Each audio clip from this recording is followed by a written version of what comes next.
Bien, mesdames et messieurs, chers Samélois, bonjour. Nous sommes mercredi 25 mars 2020. Nous sommes au 9e jour de confinement. Je remercie toujours ceux qui sont respectueux des directives et j'invite bien entendu ceux qui en doutent à faire de même. L'instant est grave. En effet, certes, certains malades développent des symptômes bénins, mais d'autres sont plus sérieusement atteints et nous ne voudrions pas avoir une aggravation incontrôlée. Je vous informe qu'il y a dorénavant sur Saint-Mihiel quelques cas avérés. Ils sont sous contrôle, mais une évolution moins favorable est toujours possible. Et aujourd'hui, donc, dans cette démarche, je viens vers vous pour 3 points essentiels et quelques astuces, conseils et informations à partager. Les fakes ou désinformations, les ordures ménagères et le tri, et puis le point sur le marché couvert et les commerces de bouche. Premier point sur les fakes ou désinformations. Trop nombreux ceux qui prennent comme argent comptant ce qui est relayé par les réseaux sociaux, souvent d'ailleurs par des personnes qui envisagent uniquement de nuire à autrui et sont plutôt de type complotiste.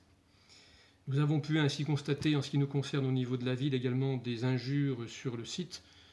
Ces injures ont immédiatement été supprimées et l'envoyeur rayé des listes de façon à ne plus pouvoir afficher ses méchancetés. D'une façon générale, quand on regarde ces fakes, on peut constater que les nouvelles sont souvent issues de réseaux complotistes qui utilisent leurs réseaux amicaux pour transférer des informations certes mensongères, mais qu'on prend comme argent comptant et souvent que l'on relaye. Et dans cette période un peu troublée, ce n'est pas la meilleure chose à faire.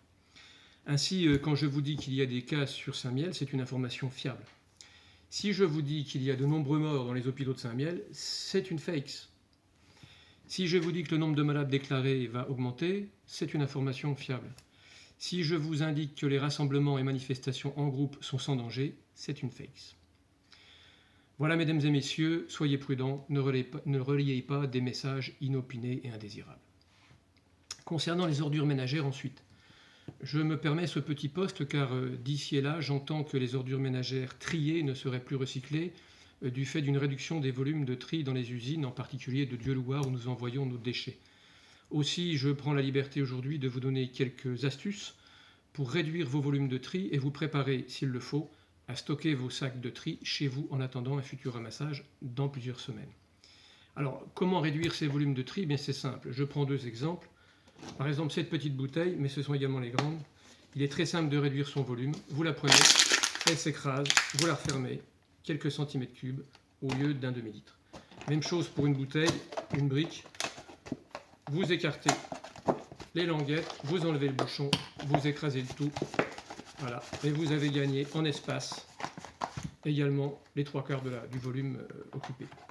Voilà. Alors pourquoi faire ceci? Bien tout simplement pour réduire le volume de vos déchets, car au-delà des déchets, il y a aussi les sacs de tri de la Codecom que peut-être demain ne sera pas en mesure de distribuer. Et si vous n'en avez plus, je vous rappelle qu'on ne sert que les urgences à la ville comme à la Codecom. Enfin, dernière information concernant les marchés couverts, le marché couvert et les commerces. Je vous rappelle que tous les commerces de bouche et alimentaires sont ouverts. J'ai demandé en ce qui me concerne, ainsi que le maire de Verdun, de Bar-le-Duc, de Vaucouleurs, de Vigneault, le maintien des marchés couverts, qui chez nous sont des marchés non pas de rassemblement, mais de fourniture alimentaire. Donc nos camelots devraient être là samedi, en particulier le poissonnier qui a toujours du succès. C'est vrai que du poisson frais sur le secteur, on n'en trouve pas beaucoup, donc je vous invite non pas à vous promener au marché couvert, mais à vous y rendre pour vous alimenter. Je remercie toujours les personnes qui s'y rendent. Je pense à la maison Schaffner qui est également ouverte route de Nancy, qui peut vous accueillir en semaine si besoin est, mais également les boulangeries, les boucheries et tous les commerces de bouche de centre-ville et supermarchés qui vous servent. Voilà. Je précise que nous sommes en train d'étudier un service de plats à domicile avec bien entendu les traiteurs locaux et éventuellement la mise en place de camions pizza ou de plats à emporter uniquement sur commande en centre-ville.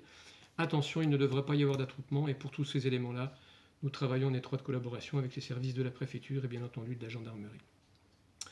Voilà, un grand merci aujourd'hui à tous ceux qui sont au service des plus fragiles, à ceux qui vont à domicile pour s'occuper de vous, aux maisons de santé, à l'EHPAD, à bien entendu à toutes les personnes qui vous servent dans les commerces.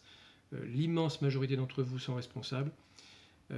Anecdotiquement, je pourrais vous suggérer qu'il n'est pas utile de dévaliser les supermarchés en papier toilette. Nous en manquons même pour les personnes âgées pour lesquelles nous faisons des courses. Rassurez-vous, ça n'est pas périssable, mais est-il utile d'avoir 50 rouleaux de papier WC d'avance chez soi? Je n'en suis pas certain, surtout quand c'est par personne.